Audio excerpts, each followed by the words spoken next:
ಮನಸಾರೆ ಕನ್ನಡ ಯೂಟ್ಯೂಬ್ ಚಾನಲ್ಗೆ ಸ್ವಾಗತ. ನಮ್ಮ ಚಾನಲ್ನ ಸಬ್ಸ್ಕ್ರೈಬ್ ಮಾಡಿ, ಹಾಗೆ ಬೆಲ್ ಒತ್ತಿ. ನಾನು ಹಾಕೋ ಪ್ರತಿ ವಿಡಿಯೋಸ್ನ ನೀವು ಮೊದಲು ನೋಡ್ಬೋದು.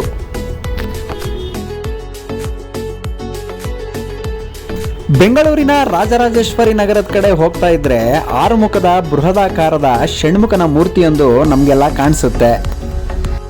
ಅದೇ ಶೃಂಗಗಿರಿ ಷಣ್ಮುಖ ದೇವಸ್ಥಾನ. ದೇವಸ್ಥಾನಕ್ಕೆ ಪ್ರವೇಶ ಮಾಡ್ತಾ ಇದ್ದಂತೆ ನಮಗೆ ಎದುರಿಗೆ ಕಾಣಿಸುವಂಥ ಮೊದಲನೇ ದೇವರಂದರೆ ಗಣೇಶ. ಈ ಪಂಚಮುಖಿ ಗಣಪತಿಯ ದರ್ಶನವನ್ನು ನಾವು ಮಾಡಿಕೊಂಡು ಅಲ್ಲಿಂದ ಮುಂದಕ್ಕೆ ಷಣ್ಮುಖನ ದೇವಸ್ಥಾನಕ್ಕೆ ಮುಂದೆ ಸಾಗ್ಬೋದು.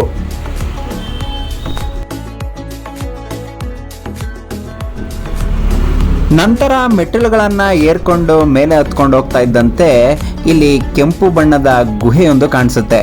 ಹಾಗೂ ಅದರ ಎಡಭಾಗದಲ್ಲಿ ಹರಳಿಕಟ್ಟೆಯನ್ನು ನಾವು ನೋಡ್ಬೋದು. ಅಲ್ಲಿ ನಾಗರಕಲ್ಲನ್ನು ನಿರ್ಮಿಸಲಾಗಿದೆ. ಅಲ್ಲಿಂದ ನಾವು ಬಲಭಾಗಕ್ಕೆ ನೋಡಿದ್ರೆ ಈ ಗುಹೆಯ ಮಧ್ಯದಲ್ಲಿ ಒಂದು ತ್ರಿಶೂಲವನ್ನು ಇರಿಸಲಾಗಿದೆ. ಈ ತ್ರಿಶೂಲವೇ ಇಲ್ಲಿನ ಹೈಲೈಟ್.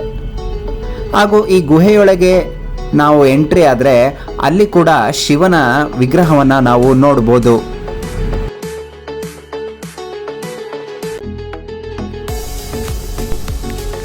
ಅಲ್ಲಿಂದ ದರ್ಶನವನ್ನು ಮುಗಿಸ್ಕೊಂಡು ವಿಶಾಲವಾದಂತಹ ವಿಸ್ತೀರ್ಣವನ್ನು ಹೊಂದಿರುವಂತಹ ಈ ದೇವಾಲಯದ ಮೆಟ್ಟಿಲುಗಳನ್ನು ಏರ್ಕೊಂಡೋದ್ರೆ ಕೆಂಪು ಬಣ್ಣದ ಗುಹೆಯ ನಂತರ ಅಲ್ಲಿ ತ್ರಿಶೂಲವನ್ನು ನಾವು ನೋಡ್ಬೋದು.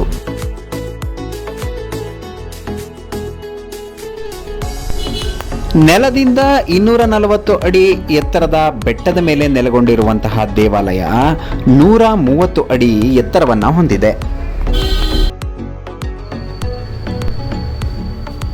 ಹಾಗೂ 62 ಅಡಿಯನ್ನು ಗೋಪುರಕ್ಕಾಗಿಯೇ ಮೀಸಲಿಡಲಾಗಿದೆ.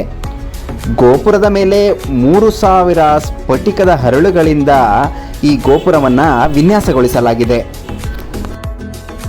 ಸೂರ್ಯನ ಬೆಳಕು ಸ್ಫಟಿಕದ ಹರಳುಗಳ ಮೇಲೆ ಬಿದ್ದಾಗ ಕಾಮನಬಿಲ್ಲಿನ ಮಾದರಿಯಲ್ಲಿ ಗೋಚರವಾಗುತ್ತೆ.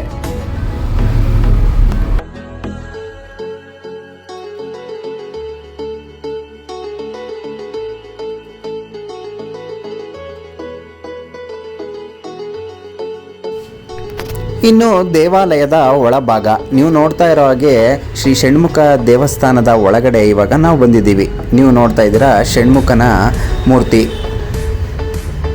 ಹೀಗೆ ಇಲ್ಲಿಂದ ದರ್ಶನವನ್ನು ಪಡ್ಕೊಂಡು ನಾವು ಹಾಗೆ ಒಳಾಂಗಣವನ್ನು ನಾವು ಒಂದ್ಸಾರಿ ಸುತ್ತ ಹಾಕೊಂಡು ಬರೋಣ.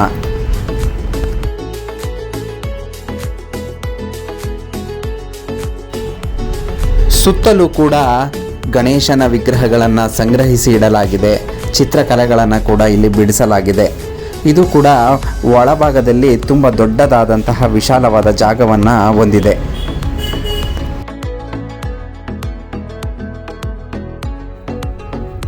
ಈ ದೇವಾಲಯ ಎತ್ತರದ ಗುಡ್ಡದ ಪ್ರದೇಶದಲ್ಲಿ ಇರೋದರಿಂದ ನೋಡುಗರನ್ನು ತುಂಬ ಚೆನ್ನಾಗಿ ಆಕರ್ಷಿಸುತ್ತೆ.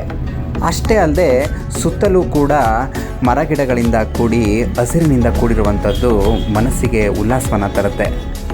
ಇಂತಹ ಪ್ರಕೃತಿಯ ನಡುವೆ ಈ ಥರದ ಒಂದು ದೊಡ್ಡ ದೇವಸ್ಥಾನವನ್ನು ನೋಡ್ತಾ ಇದ್ದರೆ ಏನೋ ಒಂದು ರೀತಿಯ ಸಂತಸ. ಮತ್ತೆ ತಡ, ಯಾರೆಲ್ಲ ಈ ದೇವಸ್ಥಾನವನ್ನು ನೋಡಿಲ್ಲ ಈಗಲೇ ಹೋಗಿ ಈ ದೇವಸ್ಥಾನವನ್ನು ವಿಸಿಟ್ ಮಾಡಿ. ಹಾಗೆ ನಮ್ಮ ಚಾನಲ್ನ ಸಪೋರ್ಟ್ ಮಾಡ್ತಾ ಇರಿ. ಇನ್ನೂ ಹೆಚ್ಚು ವೀಡಿಯೋವನ್ನು ಹಾಕೋದಕ್ಕೆ ನಮಗೂ ಕೂಡ ಇನ್ಸ್ಪೈರ್ ಆಗುತ್ತೆ ಅಂತ ಹೇಳ್ತಾ ಇವತ್ತಿಗೆ ಈ ವಿಡಿಯೋನ ಮುಗಿಸ್ತಾ ಇದ್ದೀನಿ. ಮತ್ತೊಂದು ವಿಡಿಯೋದೊಂದಿಗೆ ಮತ್ತೆ ಭೇಟಿಯಾಗೋಣ. ಅಲ್ಲಿವರೆಗೂ ಯಾರೆಲ್ಲ ನಮ್ಮ ಚಾನಲ್ನ ಸಬ್ಸ್ಕ್ರೈಬ್ ಮಾಡಿಲ್ಲ ಈಗಲೇ ಸಬ್ಸ್ಕ್ರೈಬ್ ಮಾಡಿ ಅಂತ ಹೇಳ್ತಾ ಥ್ಯಾಂಕ್ ಯು.